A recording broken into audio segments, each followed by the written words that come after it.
नमस्कार दोस्तों, आज हम इस वीडियो में आपको बताने वाले हैं 4 मार्च सोमवार अष्टमी का 5 दीपक वाला उपाय। आप सभी को पता ही है कि 4 मार्च को सोमवार है। साल 2024 का पहला अष्टमी है ये सोमवार का। जो पावन दिन होता है सोमवार के अष्टमी का, वह भगवान शंकर को अति प्रिय है।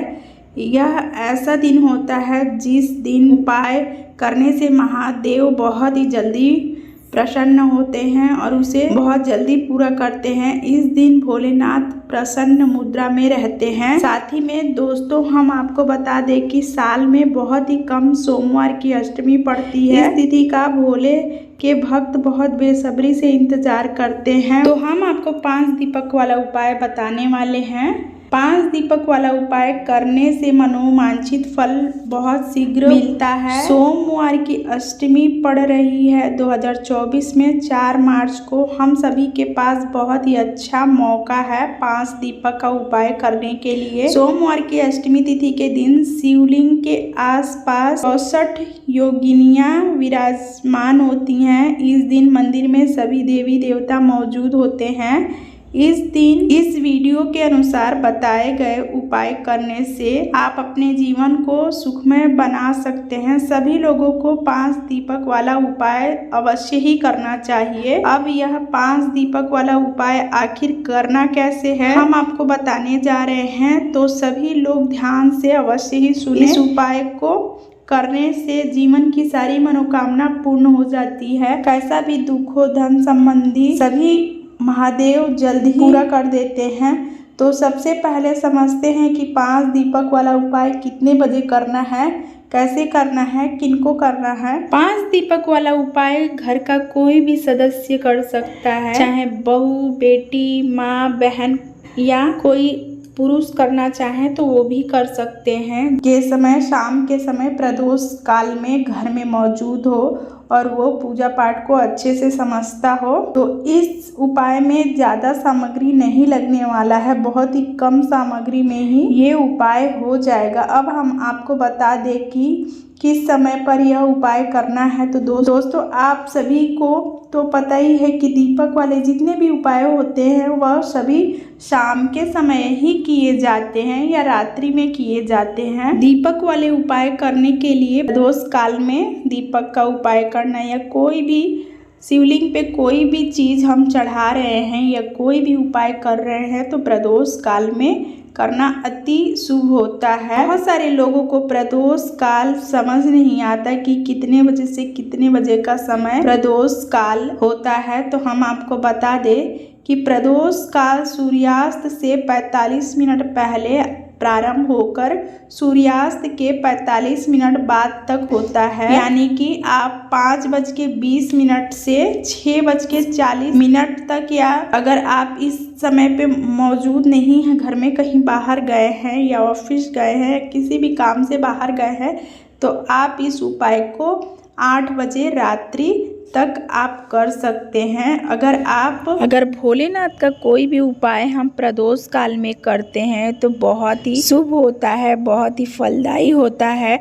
तो अगर संभव नहीं है प्रदोष काल में तो आप 8 बजे रात्रि के पहले तक ये उपाय कर सकते हैं। तो दोस्तों, आप सभी को समझ आ गया होगा प्रदोष काल का समय कितने बजे से कितने बजे तक होता है। तो हमको 5 दीपक का उपाय करने के लिए हमें चाहिए 5 दीपक। आपके पास अगर मिट्टी का नया दीपक है तो वो भी ले सकते हैं, और आप चाहें तो थोड़ा सा शुद्ध आटा लेकर उसमें थोड़ा सा साफ पानी डालकर आटा गूंथ कर दीपक का आकृति बना लें और दीपक तैयार कर लें।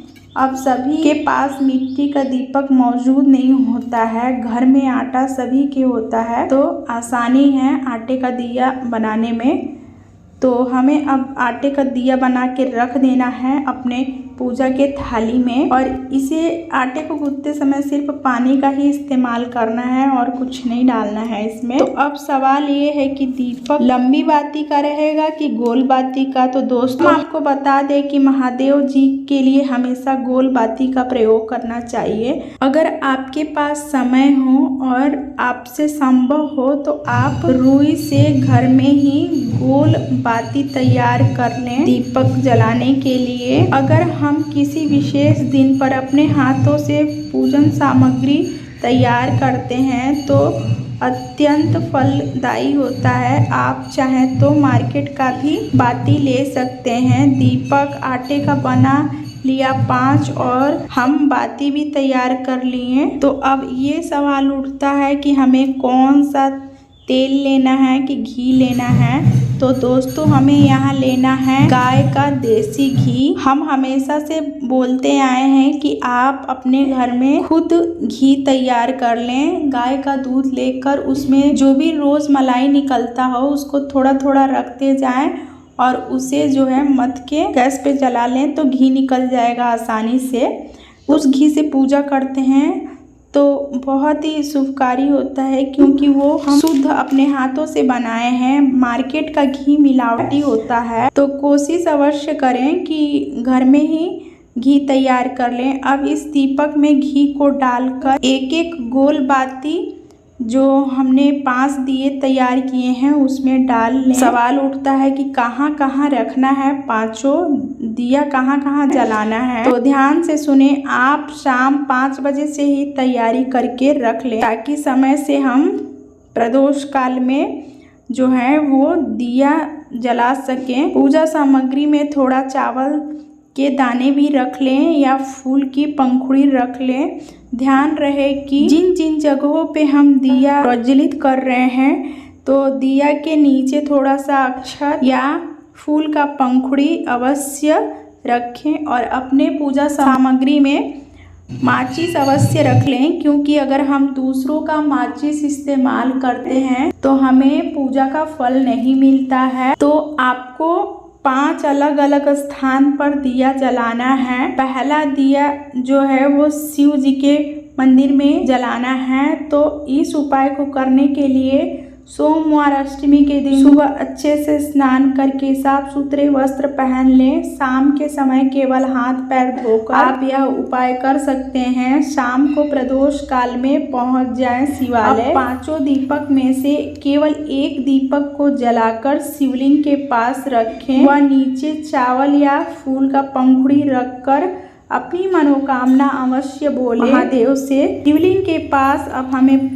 पहुंच जाना है और वहां पे दीपक जला लेना है और वहां दीपक जलाने के बाद हमें वहां से पहुंच जाना है बेलपत्र वृक्ष के नीचे, बेल वृक्ष के नीचे। और पेड़ थोड़ा सा बड़ा ही होना चाहिए बेल वृक्ष का। तो अब दूसरा दीपक हमें बेल वृक्ष के नीचे जलाकर रखना है और अपनी मनोकामना मन ही मन भगवान महादेव से बोलना है। तो दूसरा दीपक भी हमने जला लिया। अब तीसरे दीपक को जलाने के लिए हमें पहुंच जाना है पीपल वृक्ष के पास। कई जगह पे तो मंदिर के अंदर ही पीपल का पेड़ होता है। अगर घर के आसपास कहीं भी पीपल का पेड़ है तो आप ये उपाय वहाँ पे कर सकते हैं। दीपक जलाएं और उसके नीचे अक्षत या फूल की पंखुड़ी रखें और भगवान से मन ही मन प्रार्थना करें। 3 दीपक जला चुके हैं, अब 2 दीपक शेष है। अब चौथे नंबर का दीपक हमें आंवला के पेड़ के नीचे जलाना है। तो आप देख लें कि आपके घर के पास या मंदिर के पास आंवला का पेड़ कहाँ। आंवले के पेड़ के पास हमें दीपक जलाना है और ध्यान रहे कि जहाँ जहाँ हमें ये उपाय करना है वहीं पे दीपक जलाना है, पहले से दीपक नहीं जला के वो। तो आंवले वृक्ष के नीचे दीपक जला के अपनी मनोकामना कर भगवान को याद करके मन ही मन प्रार्थना करके वहाँ से निकल जाना है अब घर की तरफ, क्योंकि 5वां दीपक हमें जलाना है अपने मुख्य द्वार पे। ध्यान रहे कि हमें वापस आते हुए हमें सीधे घर में नहीं प्रवेश करना है, के पास ही रुक जाना है और अपने घर के बाहर ही मुख्य द्वार सीधे हाथ के तरफ आखिरी दीपक जलाकर वहीं रख दें। वह अक्षत या फूल की पंखुड़ी भी वहाँ पे रख के भगवान से मन ही मन अपनी मनोकामना बोले। सभी दीपक को रखते समय फूल की पंखुड़ी अवश्य रखें या चावल का अक्षत अवश्य रखें। सभी जगह एक ही मनोकामना बोले। जैसे जैसे बारी बारी से दीपक जलाते जा रहे हैं वैसे वैसे आप जो भी आपकी मनोकामना है वो आप बोलते जाइएगा पांचों दीपक जलाते समय। तो हम आपको फिर से बता दे रहे हैं कि पहला दीपक हमें जलाना है शिवलिंग के पास, दूसरा दीपक हमें जलाना है वृक्ष के पास और तीसरा दीपक हमें जलाना है पीपल वृक्ष के पास, चौथा दीपक हमें जलाना है आंवला वृक्ष के पास और पांचवा दीपक हमें जलाना है अपने घर के मुख्य द्वार पे। अगर आप किराए से रहते हैं तो जो भी आपका मेन दरवाजा हो वहाँ पे आप दीपक जला सकते हैं। ध्यान रहे दोस्तों कि यह उपाय घर का कोई भी एक सदस्य कर सकता है। और हमारी जानकारी आपको कैसी लगी आप अपने लाइक के द्वारा बता सकते हैं। लाइक करके आप बता सकते हैं कि हमारी वीडियो आपको कैसी लगी है। यदि चैनल को सब्सक्राइब नहीं किए हैं तो चैनल को सब्सक्राइब करके बेल आइकन को ऑल पे क्लिक करें और वीडियो को ज़्यादा से ज़्यादा शेयर करें। और कमेंट में जो भी भोलेनाथ का नाम आपको सबसे प्रिय होगा वो नाम अवश्य लिखे कमेंट में। भोलेनाथ आपकी सारी मनोकामना अवश्य ही पूरी करेंगे।